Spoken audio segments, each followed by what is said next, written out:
Bien, pues pasamos a la segunda de las charlas. Nos la expondrá Antonio Manuel F. Darwich y se va a titular La física de la erupción en La Palma. Te vi antes por ahí, Antonio. Muy buenas. Hola, Antonio. Muy Bueno, buenas. vamos Todo tuyo. ahí. Gracias, gracias, Antonio. Ay. Bueno, vamos a... Buenos días a todos. Eh, Voy simplemente la charla se titula La física de la erupción de La Palma. Y como físico, lo primero que tenemos que entender es cuál es el elemento que vamos a estudiar, ¿no? Ahora mismo en la pantalla les estoy mostrando una serie de rocas volcánicas de aquí de Canarias. Estos son básicamente las piezas, los legos fundamentales de toda la teoría que hay detrás del estudio de los procesos eruptivos, tanto en La Palma como en cualquier parte del mundo. Tenemos que entender cómo funcionan todo este tipo de materiales a la hora de después intentar modelizarlos. Cada una de estas rocas, como por ejemplo esta que les muestro, ¿no? que es un basalto ya, oxidado, pues tenemos que entender, pues, medir sus propiedades físicas y sus propiedades químicas. Y a la hora de entender los procesos eruptivos, tenemos que estudiar también cómo se comportan todos estos materiales cuando los sometemos a estrés, ¿de acuerdo? En cualquiera de sus ejes, y también a una distensión, cuando tensionamos, lo hacemos en el sentido contrario. O sea, todo este tipo de estudios, que básicamente viene mucho de la ingeniería de la edificación, son, ya veremos ahora, muy importantes a la hora de comprender cómo funcionan las erupciones. Entonces, vamos a pasar ahora a eso. Voy a compartirles el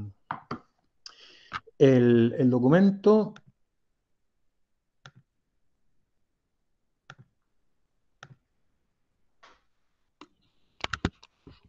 ¿Me avisa, Juan Pedro, si se ve? Perfecto, Antonio. Está en Vale. pantalla. Bueno, vamos ahí. Ya están en pantalla completa, ¿verdad? Ya no los veo. Sí, Antonio. Vale.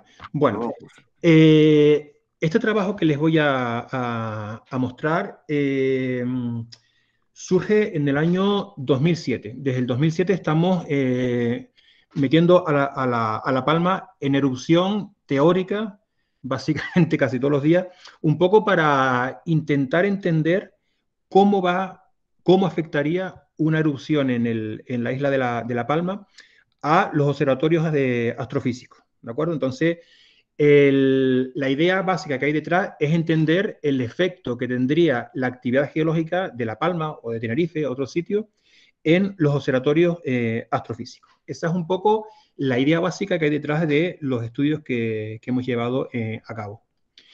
Les recuerdo un poco que el riesgo que hay en cualquier instalación, en cualquier parte, es un poco una mezcla entre la vulnerabilidad en el sitio y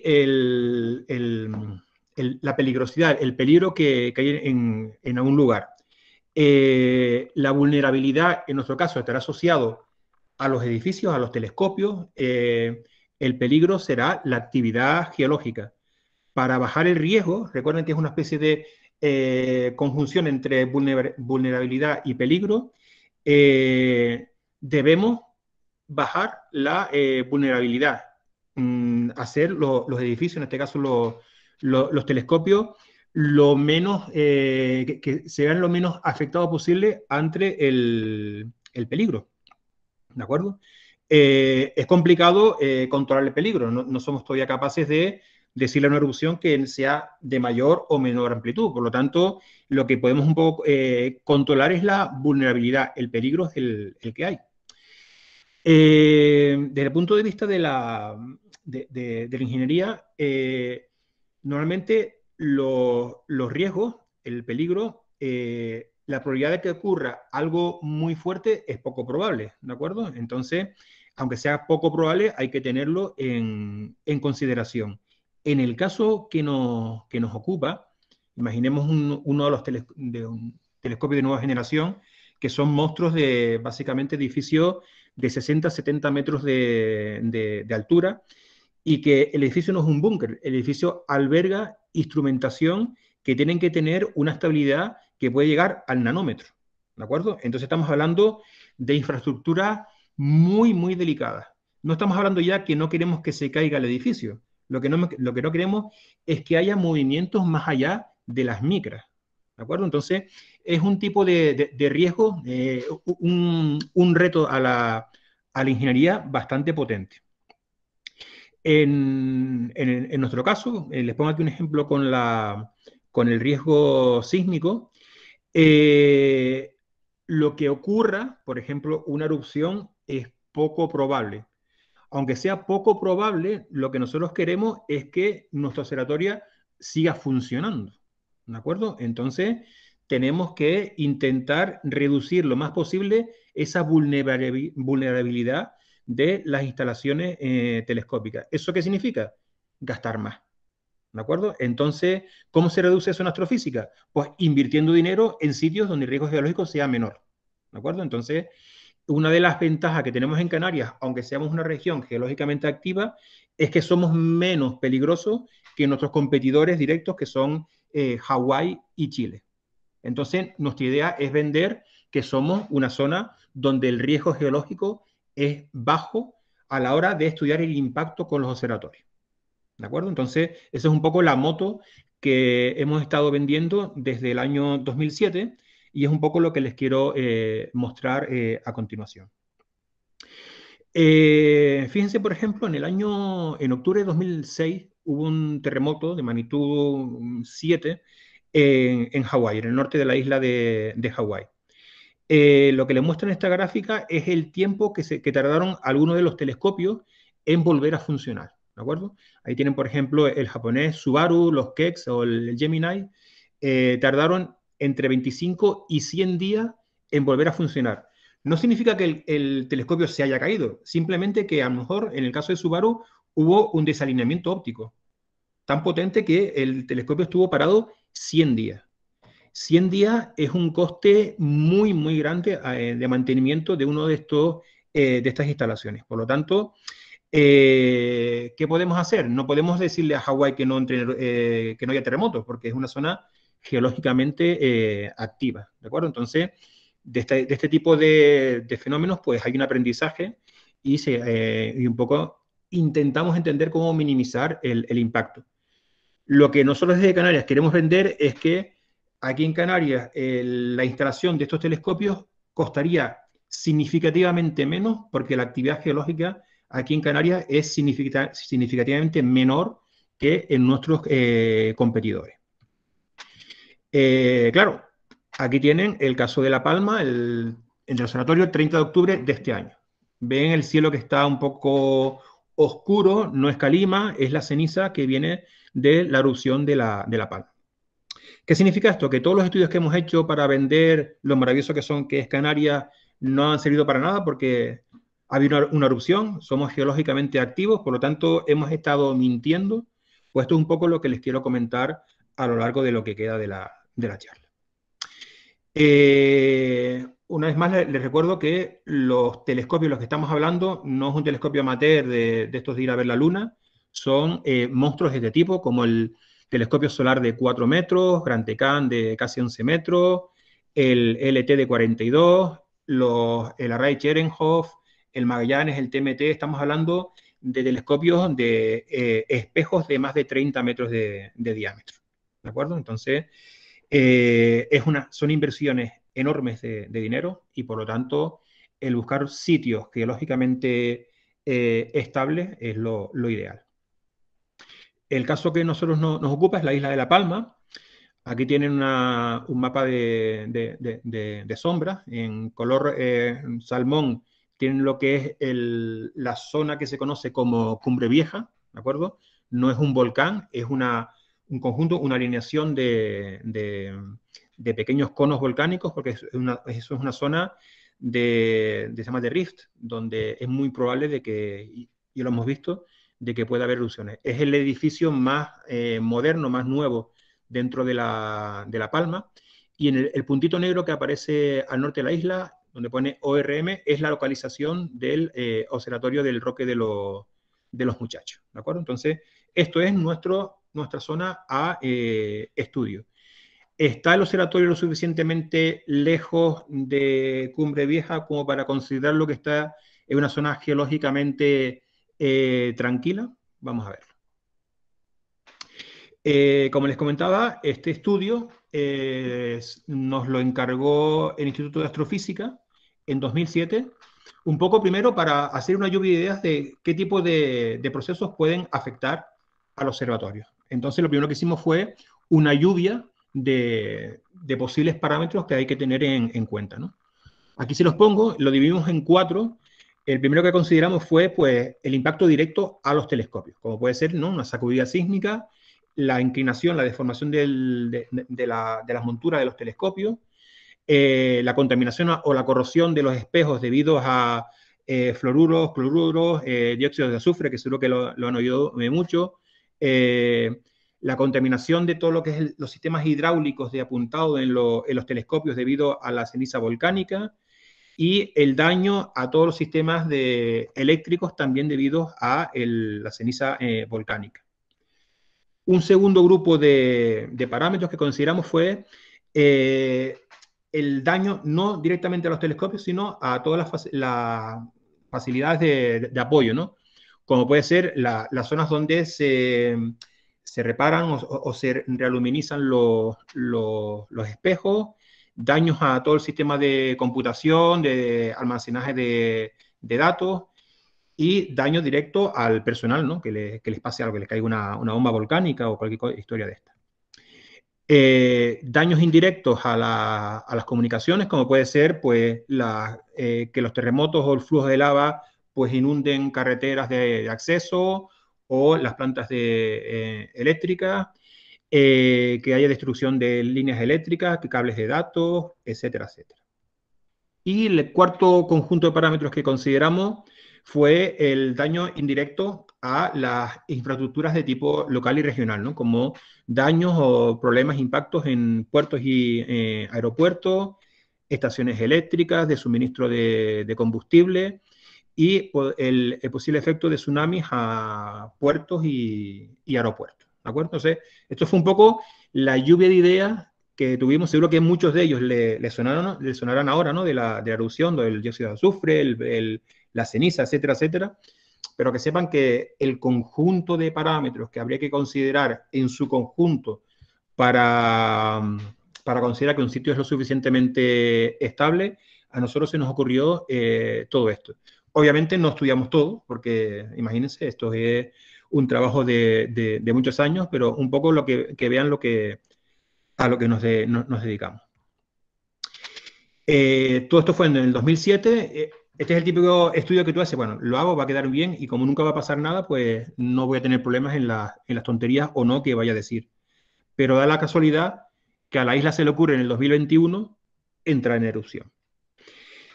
Aquí les pongo un pequeño cronograma, una gráfica, donde en el eje X tienen los años y en el eje Y la profundidad en kilómetros, bajo el nivel de la isla de La Palma. Las flechas que les aparecen en color verde es la localización de enjambres sísmicos, una acumulación de terremotos de baja magnitud que tuvieron lugar en la isla de La Palma, si se dan cuenta, básicamente desde el año 2017. Ven que la profundidad de estos enjambres, ahí les he puesto los 7 más importantes, tienen lugar a unos 20, 30 kilómetros de profundidad. Eso no es inusual en zonas volcánicas, porque pueden ser simplemente intrusiones de magma, fluidos hidrotermales, etcétera, etcétera, que en la infinita mayoría de las veces no va más, ¿de acuerdo? Si se fijan entonces, pues hubo en el 2017, algo en el 2018, en el 2020 la cosa empieza a animarse un poco, la gente científicos, los geólogos, geofísicos, empiezan ya a ponerse un poquito más nerviosos, porque a finales del año 2020, principios de 2021, esos enjambres empiezan a ser más usuales. tenemos uno a mitad de 2021 y la cosa como que se calma. La estrella roja que ven arriba es el lugar, el momento en que tiene lugar la erupción. Si se dan cuenta, como que no hay como muchos precursores. De repente, todos esos puntitos que representan epicentros del terremoto, eso empieza de manera exagerada a producirse, los terremotos se acercan a la superficie, entra la isla en erupción, después vemos como el nivel de los terremotos, donde tienen lugar, desciende a unos 10, 15 kilómetros de profundidad, una zona, y la otra zona a unos 35 kilómetros de profundidad. ¿Vale? En esta gráfica que les pongo ahora, hago un pequeño zoom de lo que ocurre en el 2021 hasta principios de 2022, cuando la erupción finaliza. Aparece en el, donde está la estrella roja, que es cuando tiene lugar la erupción. Fíjense como un poquito antes, la actividad sísmica, cada puntito es la localización de un terremoto. Ven cómo esa localización, esos terremotos empiezan como a ascender hacia la superficie hasta que se produce la erupción. Si se dan cuenta, en la parte de abajo de la gráfica aparecen 3 barras de distinto color. Lo que aparece como azul fuerte son los momentos en el tiempo en que se mide una deformación significativa del terreno en la isla de La Palma. Todo eso ocurre básicamente una semana antes de la erupción, ¿de acuerdo? Entonces la gran parte de esa deformación, que llegó a ser bastante importante, tiene lugar en el momento previo a la erupción, cuando los terremotos, si se dan cuenta, van ascendiendo desde los 15 kilómetros de profundidad hasta la superficie. Las barras de color azul celeste y marrón indican el periodo en el tiempo en que tuvo lugar la emisión de dióxido de azufre en la nube volcánica, y también el trémor volcánico, que es una especie de ruido sísmico asociado al ascenso de magma y de gases por el dique, ¿de acuerdo? Entonces, vean cómo, curiosamente, la deformación tiene lugar justo antes de que empiece la erupción. El dióxido de azufre y el trémor siguen en activo hasta básicamente finales de 2022.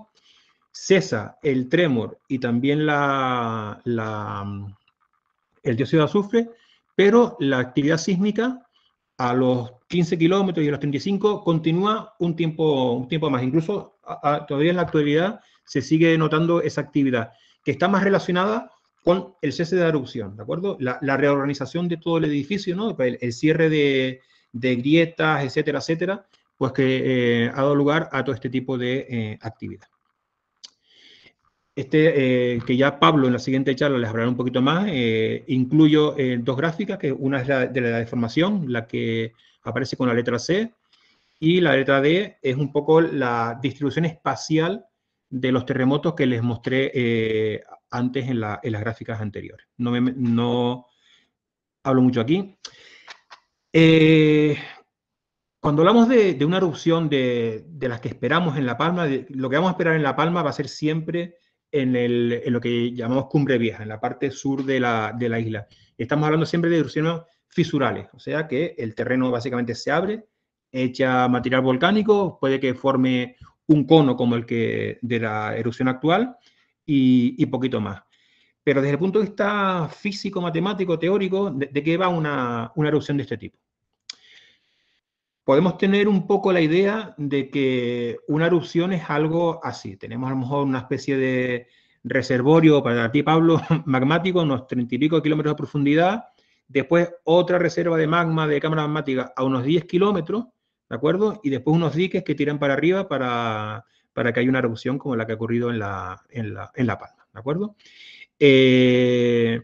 Básicamente, estas cámaras magmáticas se localizan en la parte del manto, la parte externa del manto superior terrestre.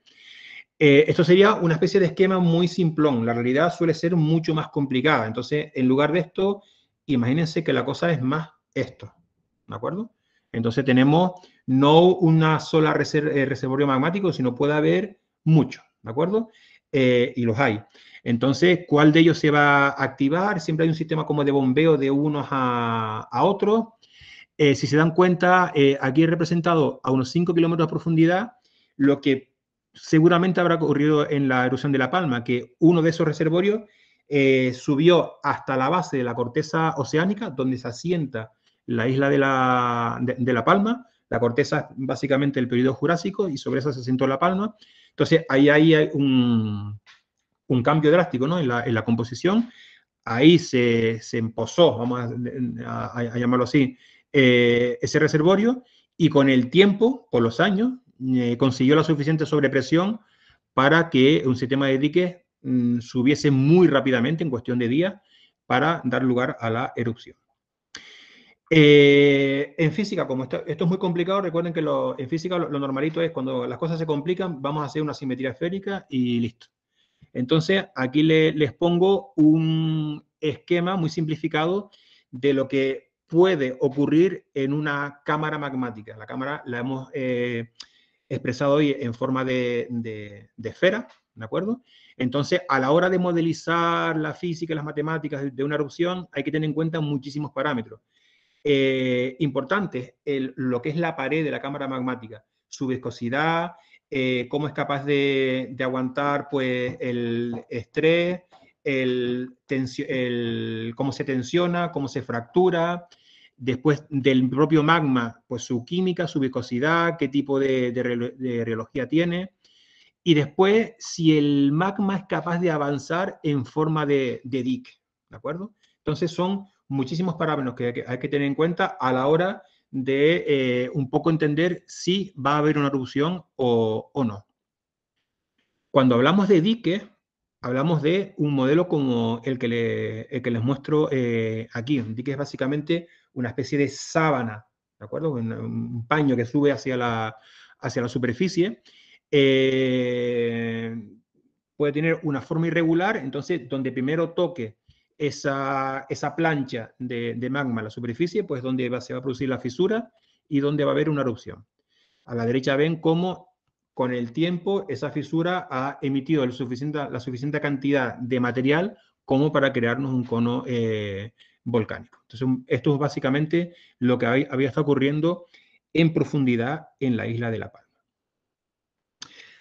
Aquí les pongo un pequeño mapa conceptual, ¿de acuerdo? De cómo veo yo el comportamiento físico de una erupción como la ocurrida en La Palma. Abajo de la gráfica, donde pone cámara magmática, ahí tenemos pues el magma que está en algún sitio, tranquilito. Que esté tranquilito, o sea, que no se mueva, significa que hay un equilibrio. Por lo tanto, la presión litostática compensa la presión del magma interna que intenta expandirse. Por lo tanto, si hay un equilibrio de presiones, ¿de acuerdo? Entre otras cosas, pues el magma no se va a mover. Pero imaginemos que a esa cámara magmática que está en reposo le inyectamos nuevo magma. O el propio gas, el propio material que hay dentro de la cámara magmática hay una exsolución de gases, o sea, reacciona químicamente y aumenta la proporción de gases dentro de la cámara. ¿Qué le va a ocurrir a la cámara? Va a haber una sobrepresión en la cámara.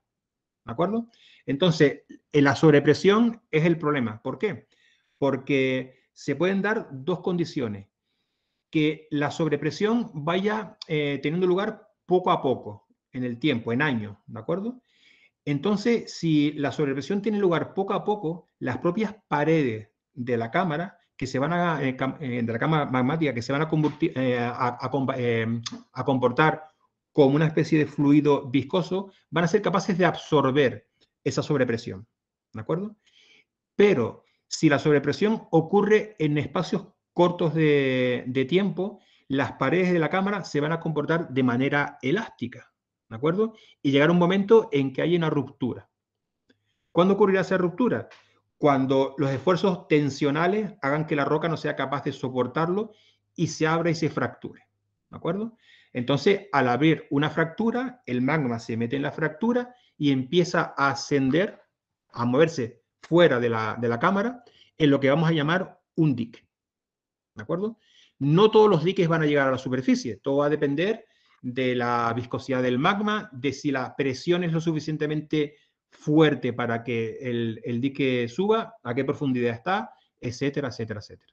Pero imaginemos que ese dique es capaz de subir hasta la superficie.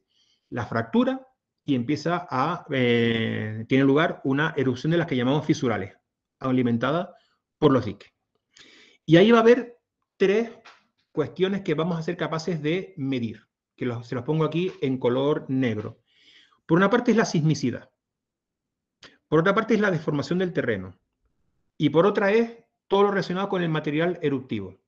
Me refiero a la geoquímica, me refiero a la altura, al tipo de roca que se emita, a la altura de la columna eruptiva, el tipo de ceniza, de rocas, etcétera, etcétera. Entonces, va a haber como tres conjuntos principales de datos asociados a esas observaciones, que van a ser la sismicidad, la deformación y el material eruptivo.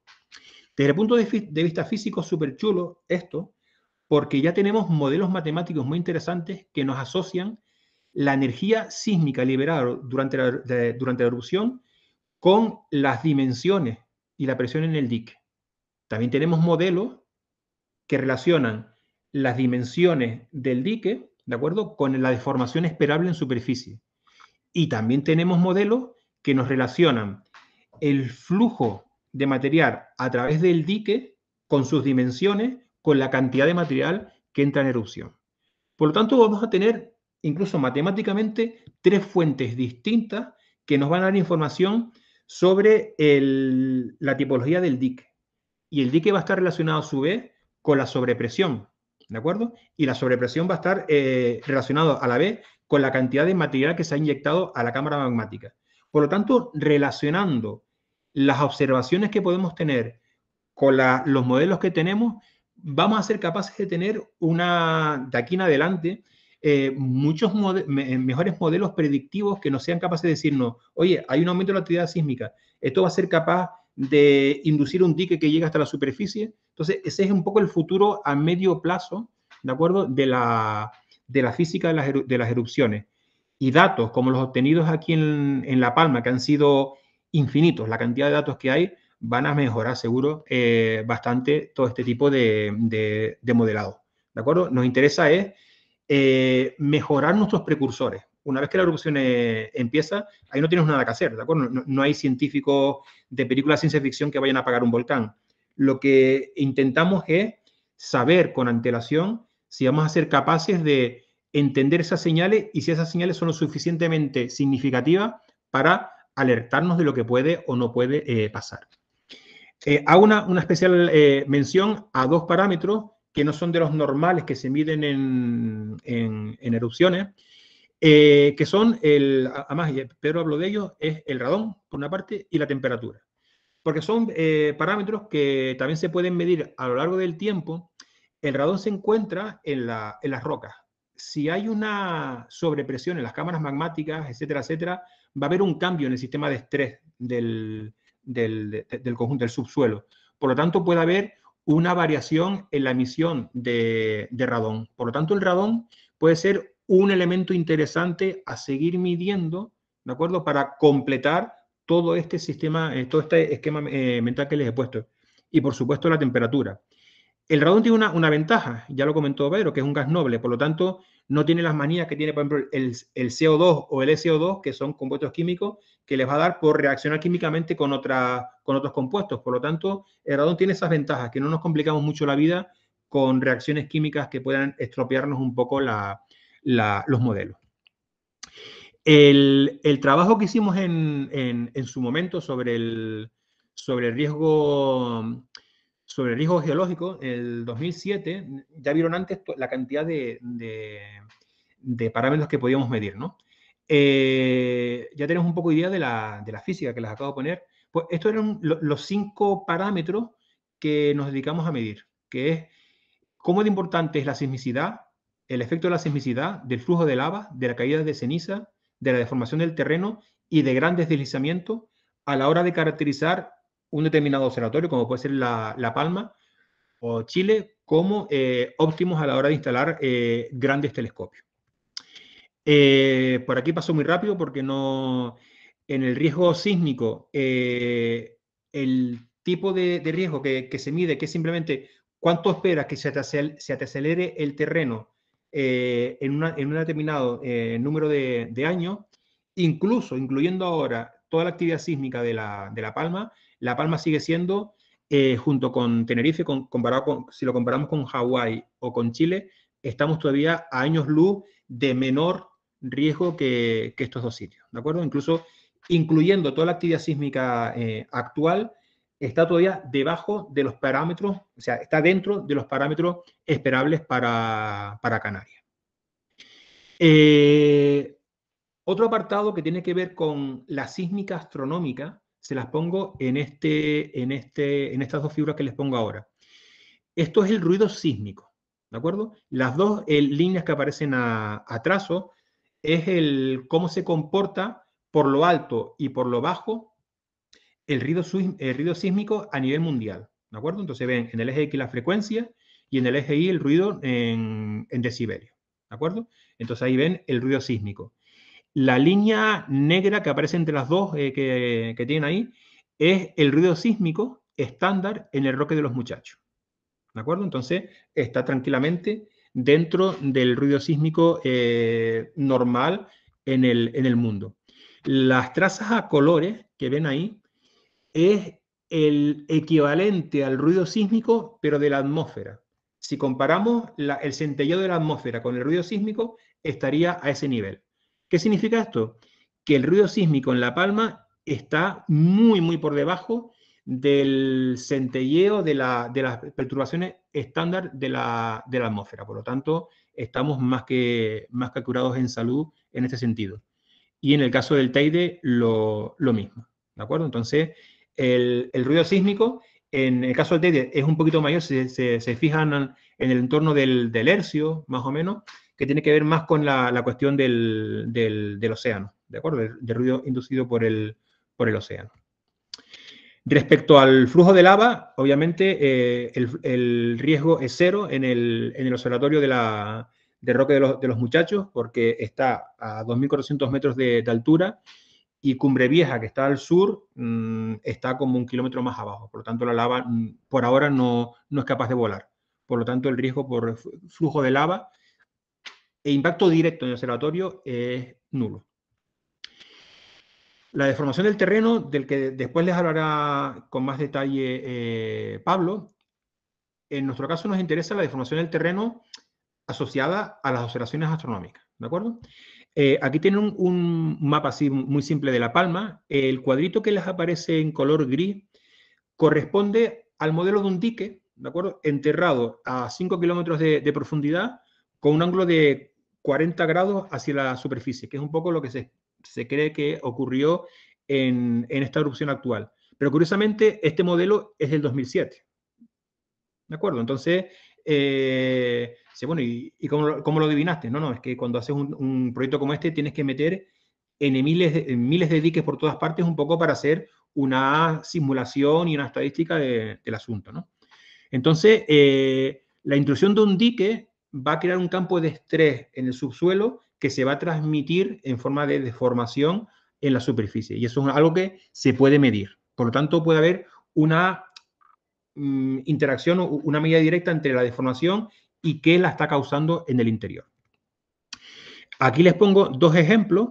En la parte de arriba les aparece en colores la deformación esperable por un dique que sube de manera vertical. En la izquierda el dique está a 3 kilómetros de profundidad y a la derecha ha tocado con la superficie. Entonces verán que en la parte de abajo les aparece un corte transversal de la deformación del dique. Lo curioso es que cuando el dique está a 1 kilómetro o más en profundidad, si se fijan, justo en la superficie, el terreno se hunde.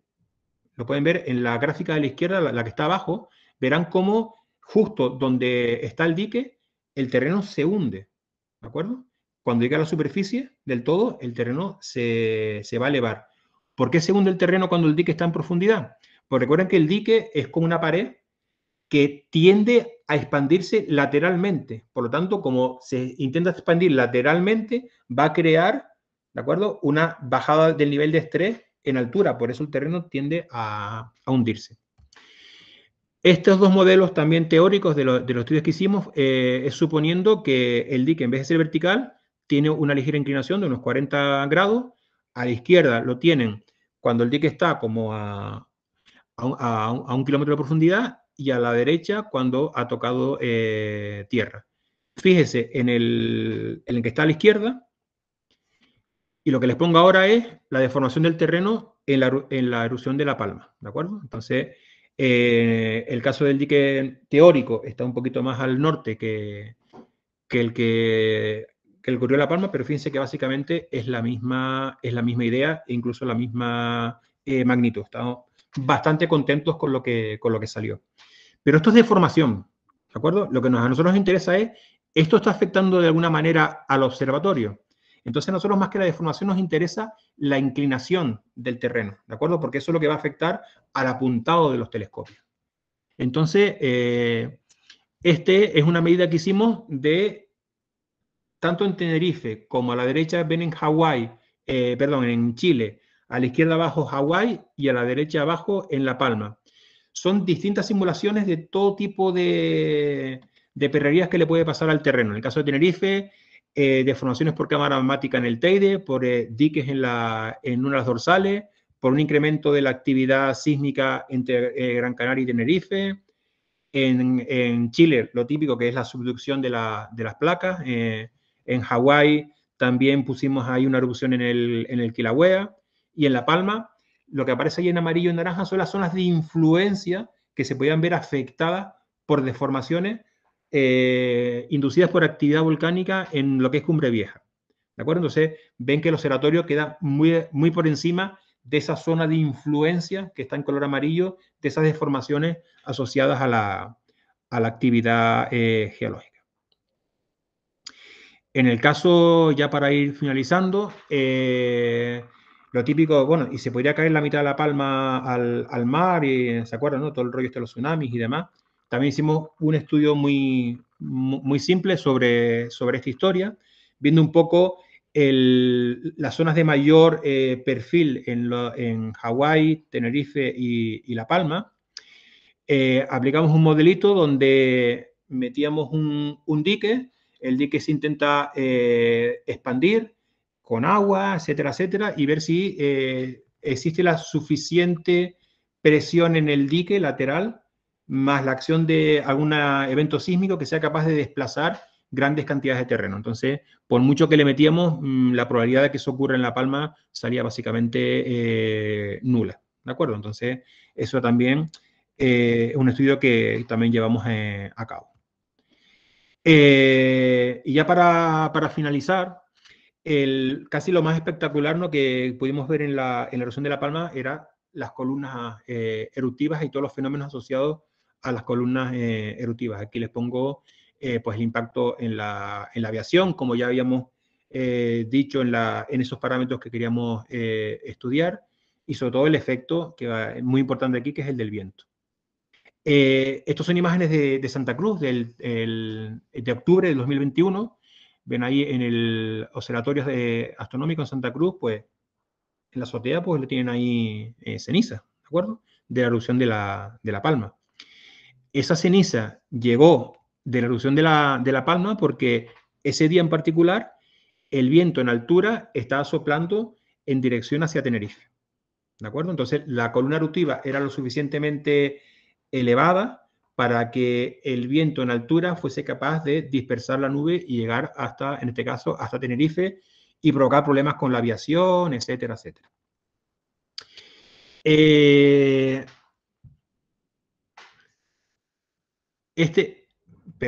Este caso les pongo 4 imágenes que corresponden a 4 alturas distintas. Esto para el 10 de octubre, ¿de acuerdo? Cuando la ceniza llegó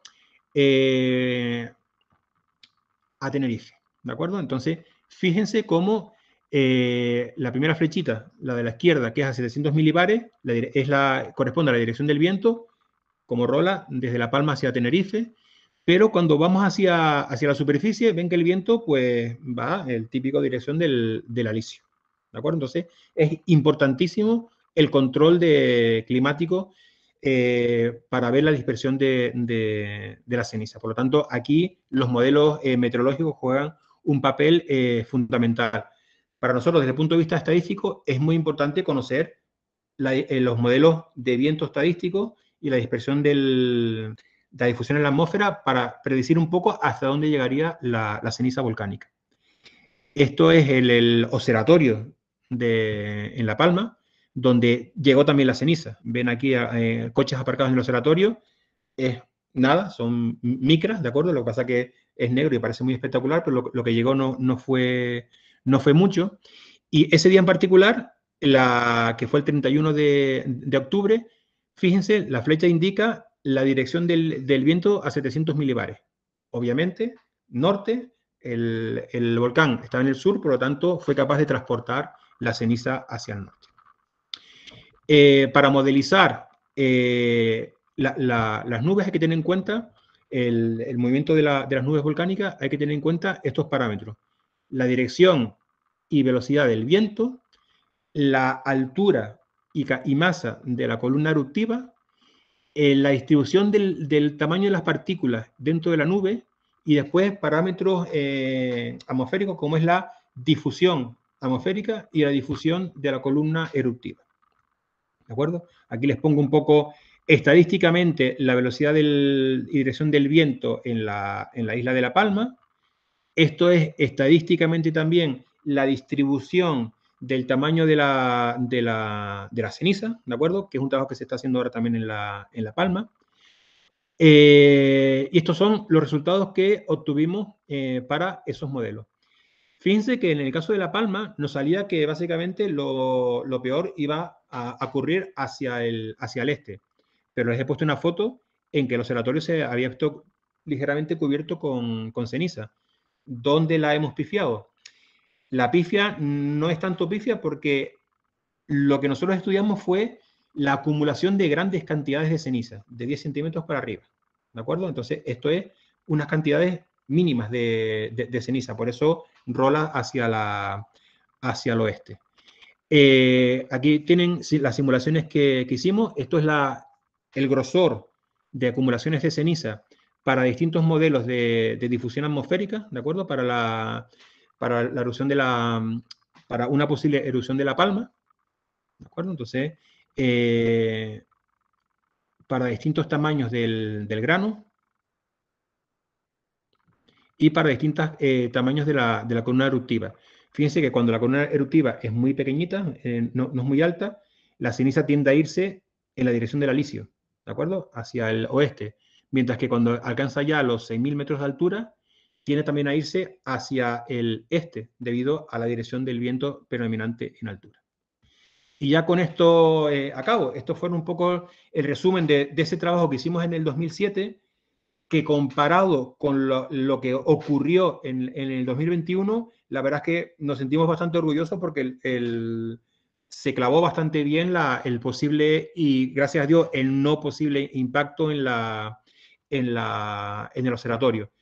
Hay que seguir trabajando, sobre todo el tema de las columnas eruptivas, de meter mejor ahí los modelos meteorológicos y demás para tener un mejor modelo estadístico de lo que puede ocurrir en el observatorio, porque la ceniza y los gases fueron los grandes enemigos en esta erupción, porque hubo que cerrar las instalaciones por motivos de seguridad.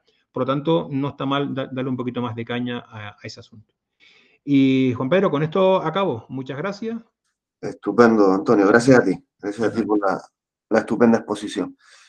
Bueno, no sé si, seguro, habrá muchas cuestiones, pero algunas que podamos plantear ahora en 5 o 10 minutos para no dilatar mucho el tema.